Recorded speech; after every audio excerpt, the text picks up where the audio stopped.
자, 여러분 2단원 한번 가보도록 하겠습니다. 자, 2단원에서 바라보는 건 주로 된 게 이제 행복에 대해서예요. 행복이라는 것에 대해서. 우리가 이제 행복이라는 단어 늘상 쓰는 말인데 이 교과서에서는 과연 어떻게 규정하고 있는지 한번 살펴보도록 하겠습니다. 자, 먼저 행복의 의미를 좀 살펴보시면은요. 삶에서 만족감, 즐거움을 누리는 상태이죠. 그리고 궁극적인 삶의 목적이라고 표현하기도 합니다. 이 궁극적인 삶의 목적이라고 표현한 사람은 여기 밑에 나와 있는 누구야? 아리스토텔레스예요. 이 아리스토텔레스 선생님 뭐라고 했는지 한번 살펴보면, 자, 인간행위에 추구하는 목적들은 점점 상위의 목적으로 올라갑니다. 자, 그렇게 올라가다 보면 궁극적 목적에 도달한다. 그 궁극적 목적은 최고선이다. 최고로 좋은 것. 그럼 최고로 좋은 게 뭐냐? 최고로 좋은 게. 그것이 바로 행복이라고 봅니다. 그래서 아리스토텔레스가 말하는 행복의 정의는 이건 이제 윤리에서 자주 출제되는 것인데요. 덕에 따른 영혼의 활동이다 라고 해요. 인간이 가지는 탁월성, 그걸 덕이라고 하는데 거기에 따라서 영혼이 활동하는 것을 행복이라고 봤습니다.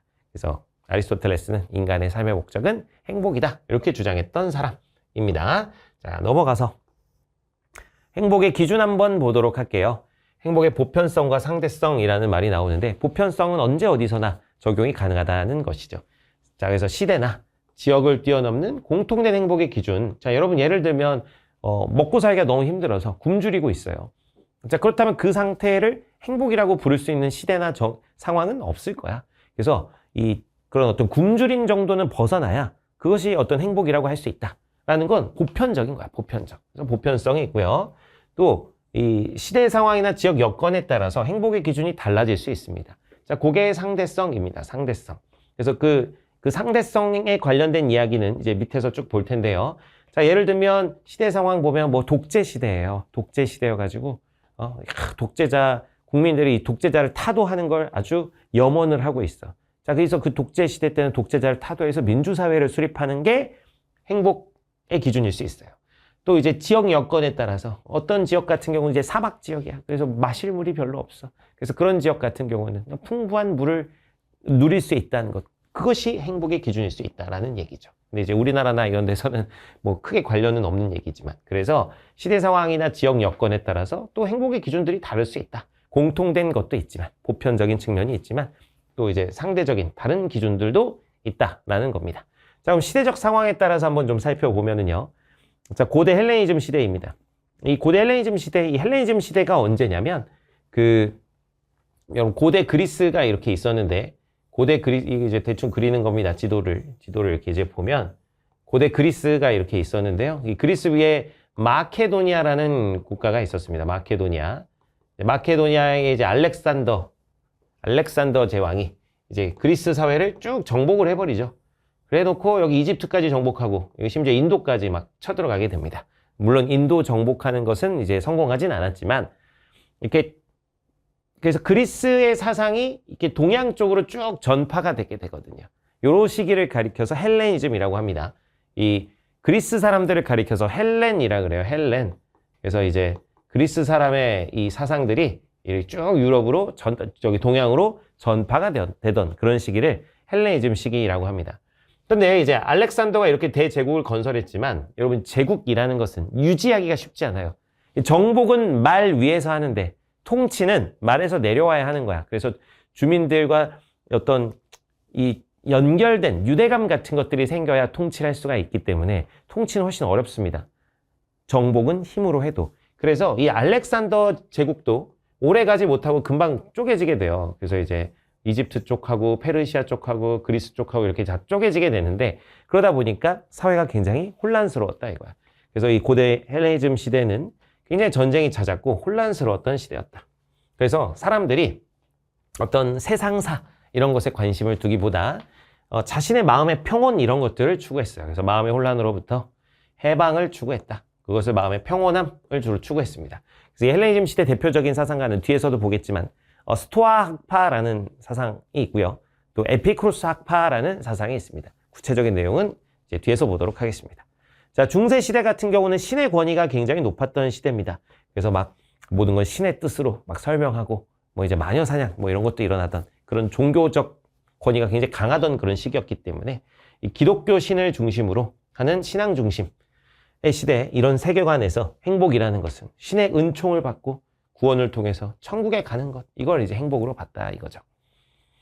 자, 그러다가 이제 근대가 되고요. 르네상스 이후 근대가 되면서 인간 중심주의 문화가 다시 부활하게 됩니다. 고대 그리스, 로마의 인간 중심 문화가 부활하게 되면서 그때부터 근대라고 하는데, 이 근대 시대 때 일어났던 대표적인 사건들은 산업혁명, 시민혁명 이런 거예요.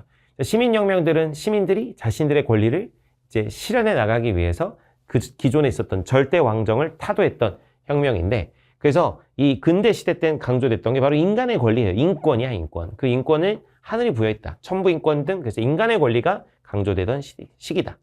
그래서 사회 속에서 인권, 특히 그 중에서도 자유권, 평등권 같은 이런 권리를 보장받는 걸 그래서 행복으로 여겼다는 겁니다.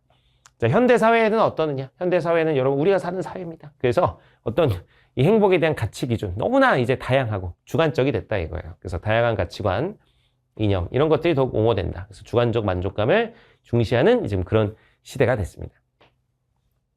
자, 넘어가서요. 자, 지역적 여건에 따라서 한번 좀 살펴보시면, 자, 자연환경이 미치는 영향이 있죠. 그래서 자연환경에 따라서 이제 사막 지역 같은 경우는 뭐 건조해가지고 마실 물이 없지. 그래서 깨끗한 물을 마시는 게 행복인 것이고, 이런 북유럽 지역, 북유럽 저기 이제 핀란드, 노르웨이, 스웨덴 이쪽인데, 이 북쪽에 있다 보니까 이 햇볕이 덜 들어오게 됩니다. 그러다 보면 이제 그래서 그 일조량이라고 표현하는데, 햇볕을 이제 덜 받게 되고, 특히 이제 겨울철이나 이럴 때는 그래서 낮이 굉장히 짧아요. 낮이 굉장히 짧은, 그래서 하루 왼종일 거의 이제 밤인 그런 현상이 나타나게 되는데, 그래서 그런 북유럽, 햇볕의 양이 적은 북유럽 쪽은 그래서 햇볕을 쬐 수 있는 것을 행복으로 봅니다. 자, 그래서 인문환경 한번 보면은요. 자, 인문환경은 종교, 문화, 산업과 관련된 것인데, 종교가 발달한 지역, 뭐 이슬람 지역 이런 데가 대표적이죠. 이슬람이나 아니면 인도 이런 데는 종교 교리를 이제 실천하는 것이 행복일 것이고, 자, 민족 종교 간 갈등이 있는 지역들 같은 경우, 자, 뭐 러시아랑 우크라이나 이런 전쟁이 일어나고 있는 이런 지역들 같은 경우는 정치적 안정, 평화에 실현하는 것이 이제 행복의 기준이 될 겁니다. 자, 기아라는 건 굶주림이에요. 굶주리고 질병이 만연한 지역, 아프리카의 낙후된 지역들이 이럴 텐데, 이런 지역들 같은 경우는 빈곤 탈출, 의료 혜택 누리는 것이 행복일 것이다. 자, 복지국가나 선진국, 사실 우리나라도 이제 복지국가, 선진국에 가깝다고 볼 수 있는데, 이런 나라들에서는 여가시간, 문화생활 향유 등 삶의 질이 올라가는 걸 행복으로 보고 있습니다. 다음으로 넘어갑니다. 자, 이번에 여기가 중요해요, 여러분. 앞에서 본 거는 뭐 다 그냥 상식적으로 이해가 되는 것이고, 사상가들이 과연 어떤 이야기를 하는가, 이렇게 보시면, 자, 먼저 아리스토텔레스는 이제 고대 그리스 사람입니다. 고대 그리스. 아까 행복이 목적이라고 했던 그 사람인데, 자, 그래서 행복을 삶의 궁극적 목적으로 봅니다. 그래서 뭐라고도 한다고요? 최고 좋은 것이다. 최고선이라고 이렇게 표현하기도 하고요. 그래서 행복에 도달하는 것은 우리가 이성의 기능을 잘 발휘할 때 가능하다라고 이렇게 이야기를 합니다. 이성의 기능을 잘 발휘하는 것을 이제 덕이라고 하고, 그것을 갖출 때 우리는 행복에 도달할 수 있다. 아리스토텔레스의 입장입니다. 아까 행복을 다시 얘기하면 뭐라고 표현한다고요? 아리스토텔레스. 이건 외워주시면 좋은데, 덕에 따르는 영혼의 활동 이렇게 표현합니다. 아리스토텔레스는. 자, 그리고 에피쿠로스하고 스토아파가 있는데요. 에피쿠로스하고 스토아파는 둘 다 아까 방금 봤던 헬레니즘 시대 사상가입니다. 헬레니즘 시대. 그래서 이제 고대 그리스의 사상들이 동양으로 전파되던 이제 그런 식의 헬레니즘 시대의 사람들인데, 에피쿠로스는 흔히 우리가 쾌락주의라고 해요. 쾌락주의.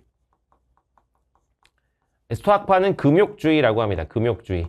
그래서 한번 비교를 좀 해보면, 자, 에피쿠로스가 쾌락주의라고 했지만, 그 쾌락이라는 것이 우리가 생각하는 어떤 도파민이 폭발하는, 와, 뭐 이런 쾌락이 아니에요. 에피쿠로스가 말하는 쾌락은 몸의 고통이나 마음의 혼란에서 벗어난 상태예요. 자, 이거를 평정심이라고 번역하기도 합니다. 평정심. 고통이나 마음의 혼란에서 벗어난 상태. 자, 요걸 가리켜서 아타락시아라고 합니다. 아타락시아. 그래서 평정심, 아타락시아. 평온한 그런 상태를 말하는 거죠. 자, 이런 상태에 도달하려면 우리는 필수적이지 않은 욕구는 삶에서 제거하고, 자연적이고 필수적인 욕구는 자연적이고 필수적인 욕구. 대표적인 게 뭐가 있냐면요. 수면욕, 잠에 대한 욕구, 식욕. 이런 거, 여러분, 수면욕이나 식욕을 다 버려버리면 인간 살 수가 없잖아요. 그래서 수면욕이나 식욕, 이런 것들은 자, 절제하면서 최소한으로 충족시키면서 이렇게 살아야 된다. 필수적이지 않은 욕구, 뭐 성욕이라든가 아니면 사회적으로 성공하고 싶은, 남한테 과시하고 싶은 인정 욕구, 이런 것들은 필수적이지 않은 욕구라고 봤어요. 에피쿠로스는. 그래서 그런 것들은 제거하고 필수적인 욕구를 적절히 충족하면서 그렇게 사는 것이 행복이다. 에피쿠로스입니다. 자, 스토아파는 뭐라고 하냐면은, 자, 스토아파의 사상은 이제 금욕주의로 분류를 하는데, 스토아파의 세계관을 좀 알아두셔야 잘 이해를 할 텐데, 스토아파는 운명론적 세계관을 가지고 있습니다. 운명론. 그래서 이 세계는 이 자연의 법칙으로 운명이 지어져 있다, 이런 거야. 운명이 결정되어 있다. 그래서 이 일종의 이제 운명론적 세계관을 가지고 있어요. 운명론적 세계관. 운명론. 그래서 이 세상이 운명 지어져 있기 때문에 그 운명으로 지어진 이 세계 속에서 우리는 그냥 그 정해진 걸 수행하는 그런 존재다, 이거예요.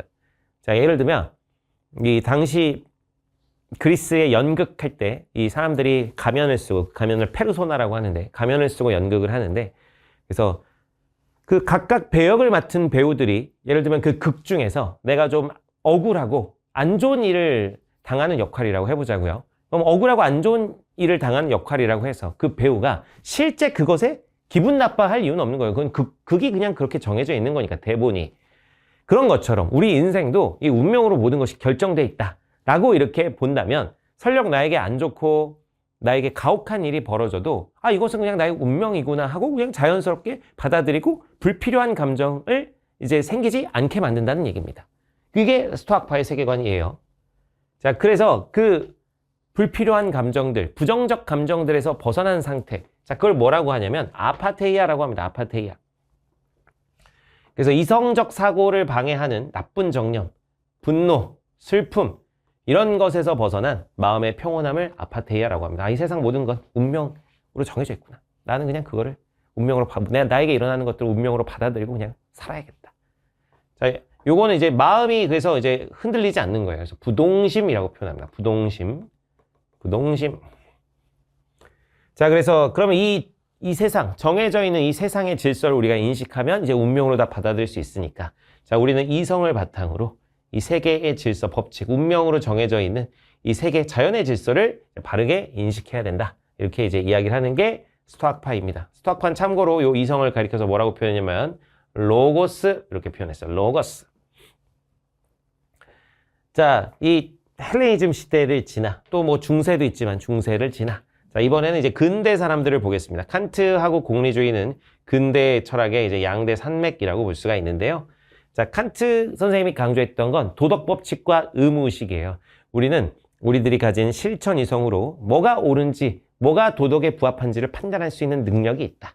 그래서 이성적 존재자인 인간은 스스로 마땅히 따라야 할 도덕법칙을 세우고 그것에 따라서 살아간다, 이거야. 그래서 절대적인 도덕 원칙들을 우리가 인식하고 그것에 따라 살아가는 사람은 행복을 누릴 자격이 있다. 이렇게 얘기하는 사람이 칸트입니다. 자, 칸트의 이러한 생각을 가리켜서 이건 의무론이라고 표현해요. 의무론. 그래서 우리가 마음속에서 비롯된 의무의식에 따라야 한다. 칸트의 생각을 의무론이라고 하고요. 자, 공리주의 같은 경우는 이제 결과를 중심으로 판단해서 이제 결과주의, 결과 중시하는 그런 관점이라고 볼 수가 있는데요. 자, 공리주의는 핵심은 뭐냐면 인간은 크게 쾌락과 고통이라는 감정을 느낀다. 즐거움과 괴로움이죠. 당연히 뭐가 좋아요? 당연히 쾌락, 즐거움이 좋다, 이거야. 그래서 근데 나만의 쾌락을 추구하자는 얘기는 아니고 더 많은 사람들이 더 많은 행복을 누린다면 그럼 그것만큼 좋은 게 어디 있겠냐. 그래서 최대한 많은 사람에게 최대 행복을 주는 것, 그것이 바로 윤리적인 것이고 좋은 것이다. 이걸 가리켜서 뭐라고 표현하죠? 최대 다수의 최대 행복이라고 표현을 합니다. 그래서 이런 최대 다수의 최대 행복을 기준을 가지고 얼마나 더 많은 사람들에게 결과적으로 행복을 주느냐, 이런 걸 가지고 우리가 인간 행위나 정부 정책의 정당성을 판단해야 된다 라고 했던 게 공리주의가 되겠습니다. 자, 넘어가겠습니다. 자, 동양의 행복론 한번 볼게요. 동양의 행복론은 다 비슷한데 이제 마음을 다 이렇게 좀 정제하고 어떤 자연의 질서를 인식하고, 그리고 이제 불필요한 욕구들, 욕망들에서 벗어나고, 이런 것들을 이제 강조하는 게 동양의 행복인데, 조금 구체적으로 한번 들어가 보도록 하겠습니다. 자, 유교에서는 뭐라고 하냐면, 자, 경제적으로 풍요롭지 않더라도 인간이 마땅히 따라야 할 덕목, 이제 인의예지 같은 것들을 말하는 거예요. 유교에서 강조하는 4가지 덕인데, 인의예지 같은 것들을 잘 따르고 도덕적으로 올바르게 살아가는 것이다. 이 중에서 제일 중시하는 건 인입니다. 인은 어질다. 다른 사람을 사랑하는 것을 말합니다. 잠깐 유교의 인에 대해서 얘기하면 유교의 인은 사랑인데, 다른 사람을 사랑하는 것인데 분별적 사랑이에요. 분별적 사랑. 유교의 사랑은 분별적 사랑이다. 그래서 이렇게 나누는 사랑이에요. 모든 사람 똑같이 사랑하는 게 아니라 존비친소를 구별한다고 표현합니다. 존비친소. 존엄하고 비천하고 존엄한 자와 비천한 자를 구별하고 친소, 친한 자와 먼 사람을 구별해요. 그래서 유교에서는 일단 가까운 사람을 사랑하는 게 중요합니다. 그래서 우리 가장 가까운 사람 누굽니까? 가족이죠. 그래서 유교에서 인의 실천 방법으로 강조하는 게 효화제라고 해요. 그래서 부모에게 효하고 형제자매끼리 잘 지내는 효화제. 이런 것들이 하여튼 이제 인의 실천을 말하는 것이고 이렇게 인을 실천하는 사람이 이제 행복한 것이다. 라고 이제 이렇게 이야기를 합니다. 자, 불교에서는요, 뭐라고 하는지 볼게요. 자, 불교에서는 수행을 바탕으로 마음속 집착을 벗어던지고 이 집착이 고통의 원인이라고 봐요, 불교에서는. 자, 우리가 인생의 고통을 겪는 이유는 이 집착 때문이에요. 세상 모든 건 다 고정되어 있지 않고 변하는데 어떤 고정되어 있는 것처럼 우리는 그것에 대해서 집착한다 이거야. 자, 그런 집착들을 그래서 벗어던지고 세상 모든 건 변할 수밖에 없구나. 집착을 벗어버리고 이 세계에 대한 깨달음을 얻어서 자, 그래서 이 세계 모든 건 다 변할 수밖에 없고 원인과 조건에 의해서 이제 생겨나는 것이구나. 자, 이 세계에 대한 깨달음을 뭐라고 하냐면 연기에 대한 깨달음이라고 돼요. 연기에 대한 깨달음. 연기라는 거는 인연을 말하는 것인데 세상 모든 건 원인하고 연, 조건이 만나서 일어나는 것이다. 그래서 세상 모든 건 이렇게 인과 연의 작동인 것이지 어떤 우연으로 일어나는 건 없다. 이런 것들을 이제 깨달아서 집착을 벗어던지는 그 경지. 그걸 뭐라고 해요? 열반 혹은 해탈이라고 합니다. 그래서 불교의 어떤 행복의 경지는 어떤 마음속 집착과 욕망을 다 제거해버린 열반 해탈의 경지라고 볼 수가 있고요. 자, 도가에서는 뭐라고 하냐면 도가는 이제 노자와 장자, 노장사상이라고도 하는데 노장사상, 노자와 장자의 사상이라서 그래서 이 도가에서 강조하는 건 자연 그대로 살아가라 이거예요. 인위적으로 자꾸 만든 거 그런 거 다 버려야 된다 이거야. 유교에서 말하는 인의예지 이런 거 다 우리 인간들이 인위적으로 만든 거다 이거야. 자연이 준 게 아니다 이거야.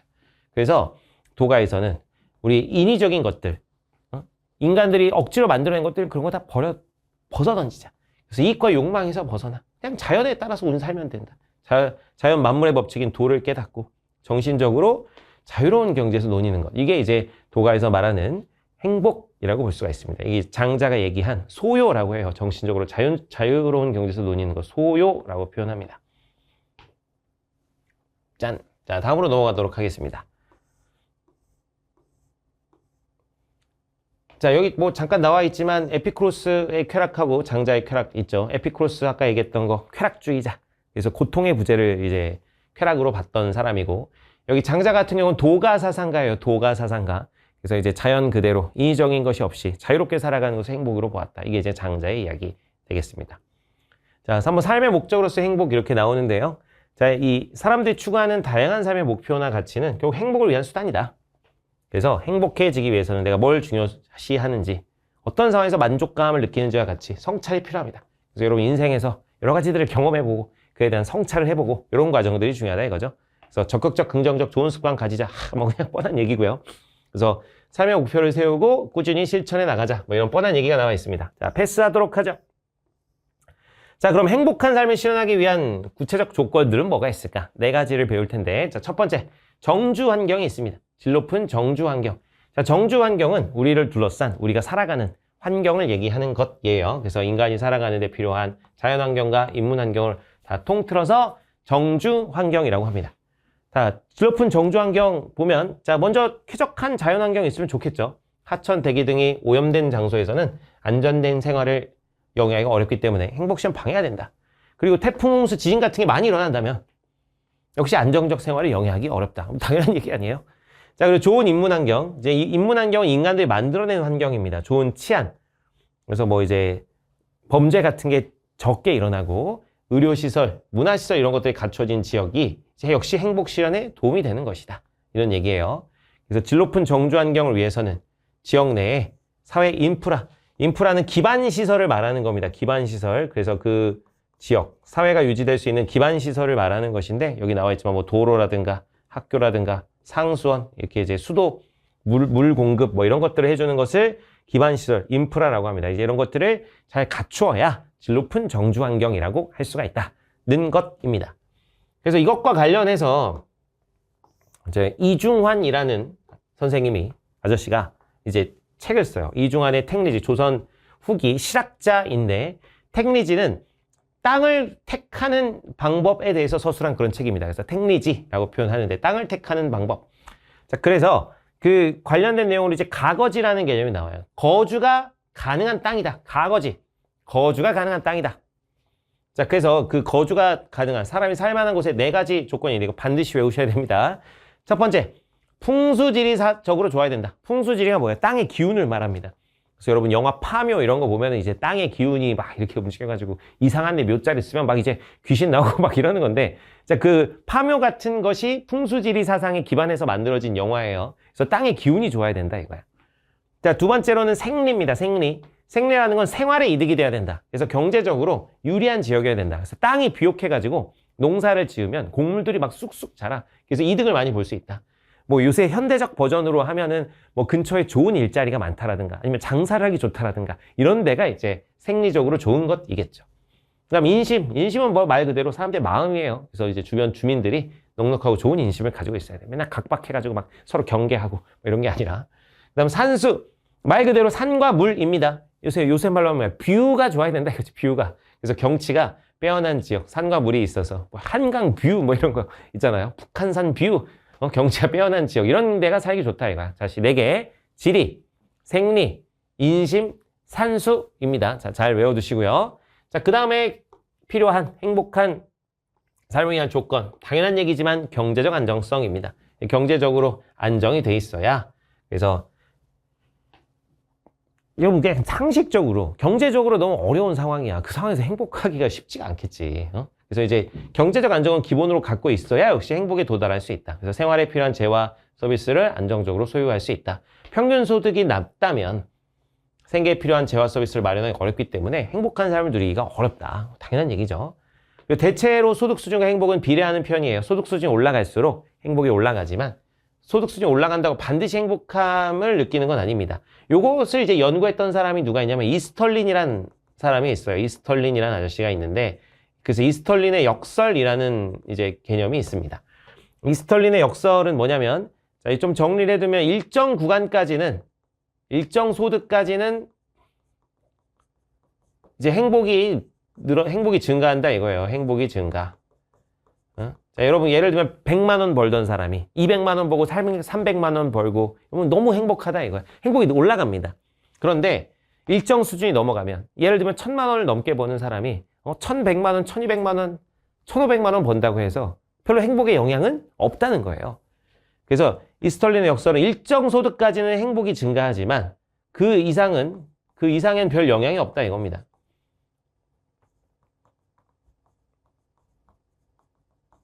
이제 우리나라로 치면은 이제 600만 원, 700만 원 요 정도 선이라고 해요. 그래서 700만 원 정도 소득까지는 내가 이제 열심히 하면 소득을 늘어나면서 행복을 느끼는데, 월 소득 700만 원 정도가 넘어가면 더 이상 월 소득이 늘어나는 것이 행복에 큰 영향은 없다. 이게 이제 이스털린의 역설입니다. 자, 그리고 경제적 안정성을 위한 노력. 그래서 정부는 적극적으로 이제 경제적 안정을 위해서 노력을 해줘야 된다. 그래서 안정적인 일자리 제공, 복지 정책 마련 이런 것들을 해줘야 된다는 얘기입니다. 이 관련해가지고 또 이제 맹자 선생도 한마디 하셨어요. 맹자 선생이 뭐라고 그랬냐면, 맹자 선생이 무항산 무항심이라는 말을 했습니다. 무항산 무항심. 어떤 나라의 왕이 이제 자기 나라 백성들을 보니까 자꾸 외국으로 도망가는 거야. 그래가지고 이제 맹자 선생님 불러서 물어봤어요. 아니 맹선생, 우리나라 백성들이 자꾸 외국으로 도망갑니다. 어떻게 이렇게 의리가 없고 부도덕할 수 있어? 막 이제 하소연을 하는 거야. 그랬더니 우리의 맹선생 뭐라고 하시냐면, 전하, 백성들은 무항산 무항심입니다. 이게 뭔 말이냐? 항산이 뭐냐면 이 항자가 always예요. always. 늘 산, produce. 늘 뭔가 만들 수 있는 능력을 말합니다. 그래서 이거 생계수단이에요. 생계수단. 그러니까 백성들은 생계수단이 없으면, 먹고 살기가 힘들면, 항심은 뭐냐면 always mind예요. 늘 가져야 될 마음, 도덕적 마음입니다. 도덕적 마음. 그래서 백성들은 생계수단이 없으면 도덕적 마음을 가질 수가 없습니다. 그 백성들이 지금 외국 도망가는 이유는 뭐예요? 지금 뭐야? 왕께서 제대로 된 백성들에게 생계수단을 마련해주지 못하고 있기 때문입니다. 왕께서는 백성들 보고 부도덕하다 이런 얘기 하시기 전에 생계수단부터 마련해 주십시오. 요게 맹자의 이야기입니다. 잠깐 좀 투머치하지만 조금 더 깊게 가보면 이제 예외도 있긴 있습니다. 선비는 예외예요. 선비는 도덕적 수양이 되어 있어서 무항산이어도 유항심, 도덕적 마음을 가질 수가 있습니다. 그래서 선비는 예외다. 이렇게 이제 보시면 돼요. 그래서 맹자 입장에서 모든 사람은 무항산, 무항심이다. 그건 X예요. 왜냐하면 예외도 있으니까. 선비란 예외가 있으니까. 일반 백성은 무항산, 무항심이다. 요건 O가 되겠죠. 자, 다음으로 넘어갑니다. 자, 민주주의의 발전 있습니다. 그래서 행복에 미치는 영향, 행복의 조건, 민주주의도 있다 이거죠. 그래서 민주주의라는 것은 국민이 국가의 주권자로서 권력을 행사해서 국가의 정치에 의사결정을 하는 것이 민주주의입니다. 그래서 민주주의 지수 순위가 높은 국가는 대체로 행복 지수 순위도 높다. 밑에 보면 뭐 노르웨이, 뉴질랜드, 아이슬란드, 스웨덴, 핀란드, 덴마크 이런 복지 국가들, 또 민주주의가 발전한 국가들이 그래서 행복 지수 순위도 높은 것을 확인할 수가 있습니다. 그래서 이 민주주의 발전하려면 민주주의적 법, 사회제도, 정치문화, 시민참여 이런 것들이 잘 활성화되어야 된다. 그래서 이제 비민주적, 예를 들면 독재가 막 판치고 있는 그런 나라들보다 민주국가들의 행복지수가 높다. 이런 것들을 확인할 수 있죠. 뭐 다 이해되실 것 같고요. 간단하게 넘어가도록 하겠습니다. 그래서 국가 차원에서는 민주적인 제도 이런 것들을 갖춰야 되고요. 시민 차원으로서는 정치에 적극적으로 참여하는 그리고 민주시민으로서의 책임감 이런 것들을 가져야 된다라는 그런 이야기입니다. 뻔한 이야기죠. 자, 이제 네 번째 조건은 바로 뭐냐면 도덕적 실천인데 여러분 우리가 돈을 뭐 아무리 많이 벌고 뭐 이래도 그 혼자만 잘 살면 그게 또 어떤 그 행복의 한계가 있다 이거예요. 그래서 우리가 이제 또 행복하려면 뭐가 필요하다? 도덕적 실천이 필요하다. 그래서 경제적으로 풍요롭다도 삶의 행복을 느끼지 못하는 사람이 존재한다. 존재하는 수준이 아니라 굉장히 많습니다, 여러분. 그리고 민주주의 체제라고 하더라도 집단이기주의, 계층 간 갈등이 심한 사회라면 역시 뭐 사회가 맨날 티격태격하고 너 죽네 나 사네 막 이러고 있고 이러면은 사회 전체적인 행복이 낮을 수 있죠. 그래서 우리는 다른 사람을 고려하는 이런 도덕적 실천을 통해서 개인 차원 행복감을 높일 수도 있고요. 사회적 차원으로는 이제 국민들 간의 신뢰감 이런 것들이 높아져서 자, 그 국민들 간의 어떤 신뢰감, 우리 사회는 좋은 사회야 이런 것들을 우리 사회적 자본이라고 하는데 이런 것들을 증진시켜서 다수 시민의 행복감을 증진시킬 수 있다. 자, 그 노력 보면은요, 뭐 신뢰, 협력, 배려와 같은 이런 걸 실현할 수 있는 자원봉사, 기부활동 뭐 뻔한 얘기고 또 이제 도덕적 성찰을 해봐야 됩니다. 그래서 역지사지의 마음으로, 역지사지는 뭐예요? 이제 다른 사람 입장에서 생각을 해보는 거지. 이 입장을 바꿔서 생각해보는 걸 역지사지라고 합니다. 이제 그런 마음으로 타인의 입장을 고려할 줄 알아야 된다. 그냥 뻔한 얘기입니다. 자, 밑에 참고자료 그래도 한번 좀 읽어보면은요. 자, 여기 퍼트넘이라는 사람이 제시한 게 있는데 사회적 자본이라는 것은 개인들 사이의 연계로부터 발생하는 사회적 네트워크, 호혜성은 서로 혜택을 느낀다는 거야. 서로 혜택을 주고받는 것. 신뢰의 규범을 가리킨다. 그래서 이런 사회적 자본은 이 서로 시민들끼리 신뢰할 수 있고 서로 협력할 수 있다라고 하는 이런 시민적 품성이라고 부르던 것과 밀접하게 관련이 있다는 것입니다. 자, 우리 소크라테스 선생님은 뭐라고 하셨는가?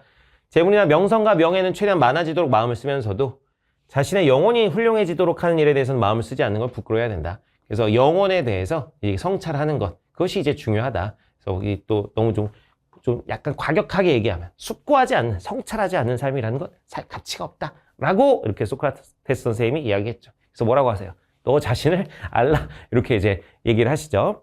자, 그래서 행복에 대해서 자, 쭉 살펴봤습니다.